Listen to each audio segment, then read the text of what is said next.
So hi and welcome everyone. Today we're going to be working on this narrow bed right here. I tried doing an intro that showed me actually digging up what was already in here, but it came out awkward. So I'm just going to go over what I did right now. There were two plants in here. It was Ghana indica purpurea and Salvia coccinei. I removed them.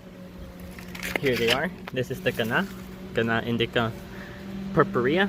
At first I thought this one was actually Ghana musciflorea, but musciflorea is a much more larger plant in all regards, so I'm pretty sure this is indica purpurea.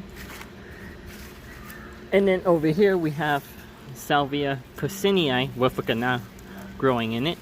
This is a native salvia. It's a short-lived perennial. Usually you could get at least 3 years out of it before it dies on you, but it self-seeds a lot, so it'd be in your yard for a while. Well, I removed a bunch of dirt. This dirt isn't as bad as I thought it was, but I want to include some more organic material because some of the plants that I'm putting in here are a little bit more, let's say, hungry.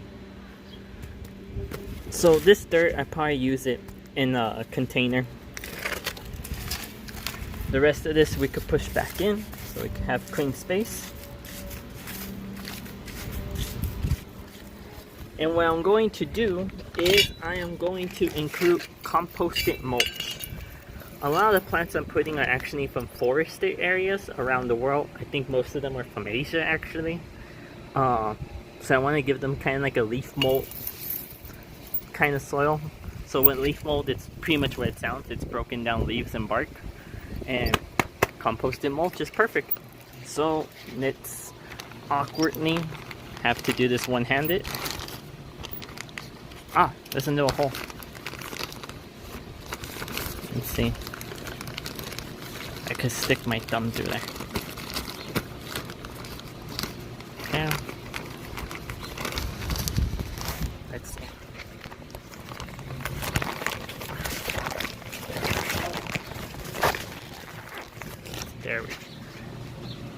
There we go. There it is. This stuff is very fibrous and airy, which is perfect. So what I think I'm going to do is, I have the cuttings from this salvia. I think instead of just putting them in the trash, I'm going to actually use them as a layer, or organic layer. So what I'm going to do is I'm going to cut them up if the camera will focus.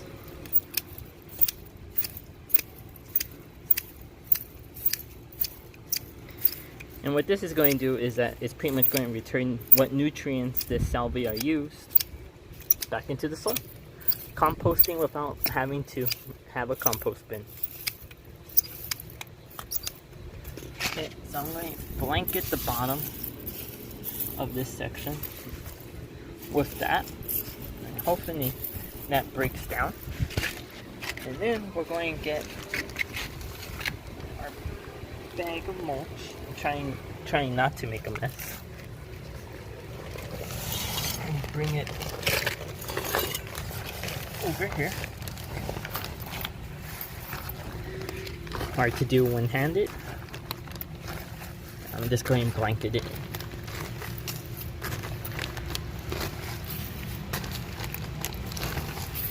This, when it breaks down, will hold water a lot better. Probably make the soil slightly more acidic. That's okay. My soil pH throughout my yard tends to be on the neutral side. Although the closer you get to the concrete walls, you kind of get limey, which a lot of plants don't like.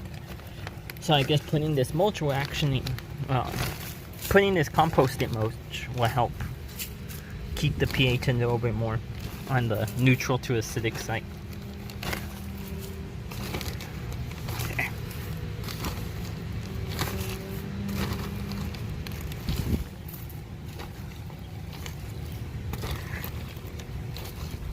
Now the plants that I took up, they will be replanted in this bed. And originally the plan was to have this bed full of that gana I showed. So it would be a wall of gana. But the gana never really took off, probably because of how poor the soil was. And even if it did, that would still leave a lot of bare soil at the bottom, which means perfect place for the weeds to grow. So the plants I picked were picked with the intention of creating an understory to the gana, so that I don't have to worry about those weeds trying to grow, and instead I can have a beautiful bed full of botanical wonders from around the world. I'm patting it down so I can know what the level will be once I water it, because the next step after this will be to actually start the fun part, and that is planting. And when we're going to plant, we're going to replant what we took out first, because the other plants are in containers and these poor guys are out here in the open. And we got some nice plants to put in here. Okay, I think that should do it for now.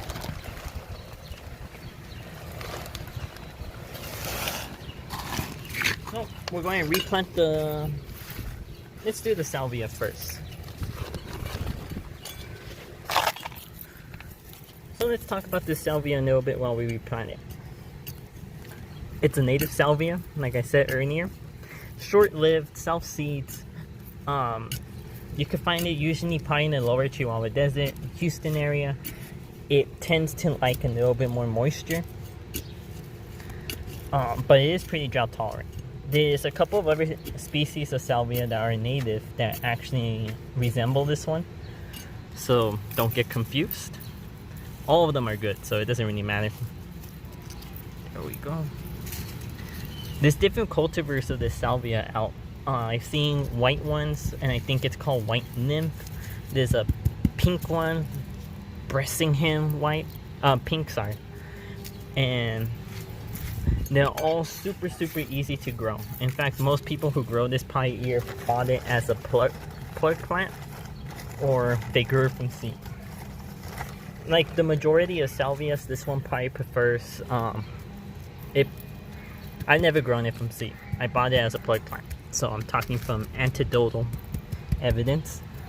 But the majority of salvias, from my experience, they prefer, if you're growing them from seed, to be surface sown, which means just put the seed onto the top of the soil and press it in, but don't bury it. They need the light to germinate.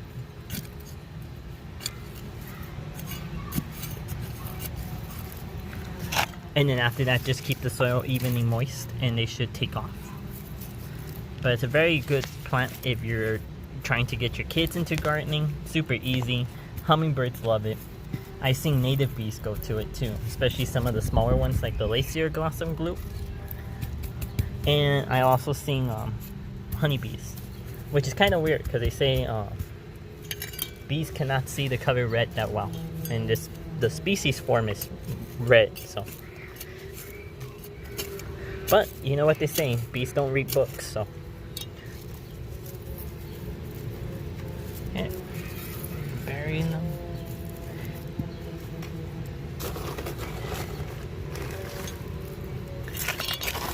So Gana indica, now that we're replanting this, Gana indica is found from Central America, I think the Indies Islands, which is in the Caribbean,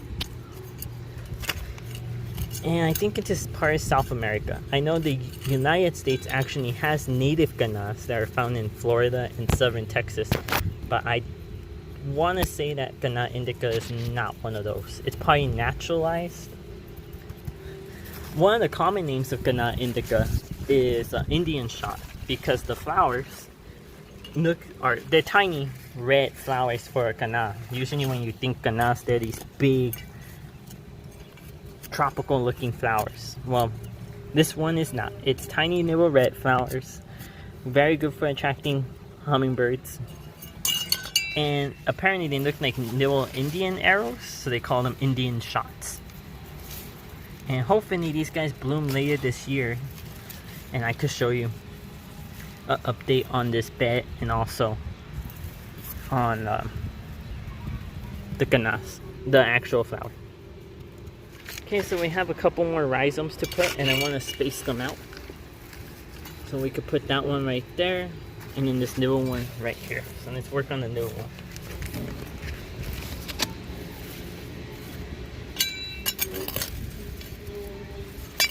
See, the soil on this side was a lot more poor, a lot more of that typical El Paso red sand. Bury that back in. Now, one thing to keep in mind with ganas is that they are water hungry.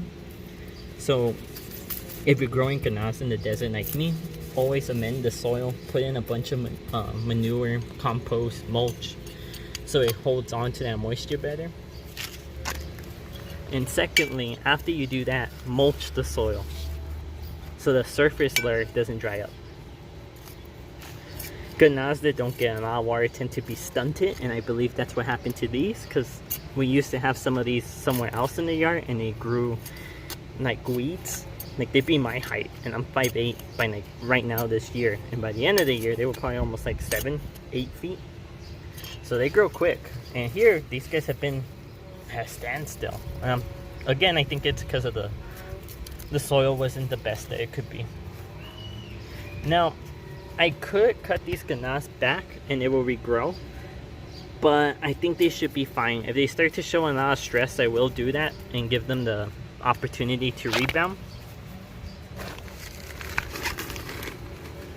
But that's going to be a wait and see. Putting just a little bit more composted bark. And then right now, I'm going to go grab the new plants. So, be right back. Okay, and these are the plants that we're going to be putting in to fill this bed up. Start to fill it up. It's a small bed, so I really can't put that much. Although, I like to crowd things up. So, don't be surprised if we come back to this bed and actually put more things in. So let's discuss the plants that I'm putting in here. All of them came from Annie's Annuals. Annie's Annuals, for those of you who don't know, are a nursery that is located in California. They sell all types of rare and unusual, sometimes even endangered plants that are hard to find on the US market. Look at their plants. They come pretty healthy. A couple of them come scraggly, but that's to be expected. But look at all that new growth that's about to pop out. That's great. They're a little bit on the pricey side, but again, you pay what you get what you pay for. Couldn't remember. So let's talk about the plants. This one back here is Delphinium bolerium. I'm probably mispronouncing that. Sorry for anyone that I'm causing to cringe. This is a species of Delphinium that's native to China. It has blue flowers. Like most Delphiniums, it makes a pretty strong plant. I'm hoping that I won't need to put some supports on this one, and that the ganas and the Delphinium will grow into each other and support one another. I think it's going to look nice as an understory. That blue underneath this red, it's going to look nice. This one is Impatient Arguda. This plant grows 2 feet by 4 feet wide. It blooms spring and fall. It's good for hanging baskets. Here, this isn't a hanging basket.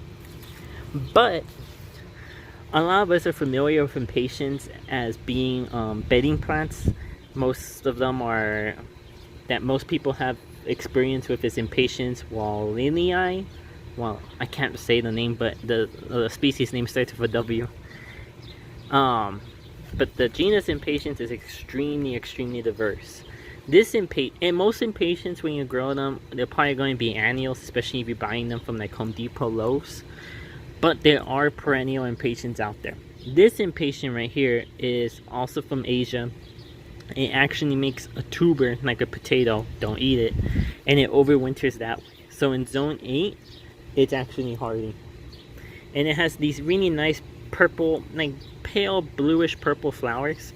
Really good for pollinators. Bees and hummingbirds like it. If you haven't noticed, it's kind of a hummingbird trend right here. This is a grass, and this is, damn it, Molybia revertii undulton.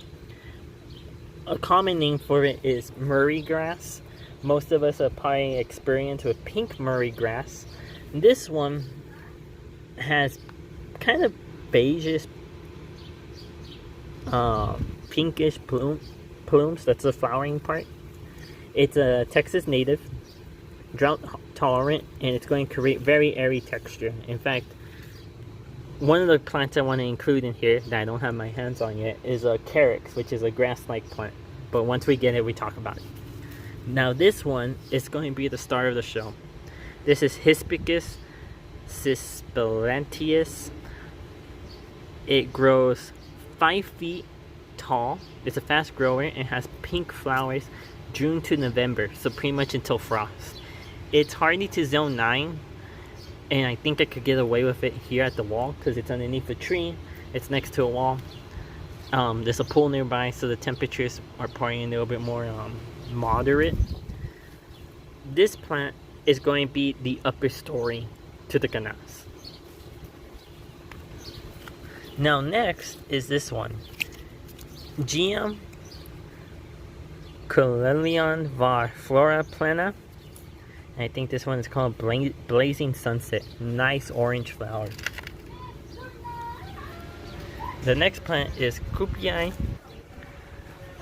Striping Sunset, a South American plant. Red flowers, forms into a nice little understory bush. And hummingbirds love it. Now this one right here is Achillea Lelifloria Sonoma Coast.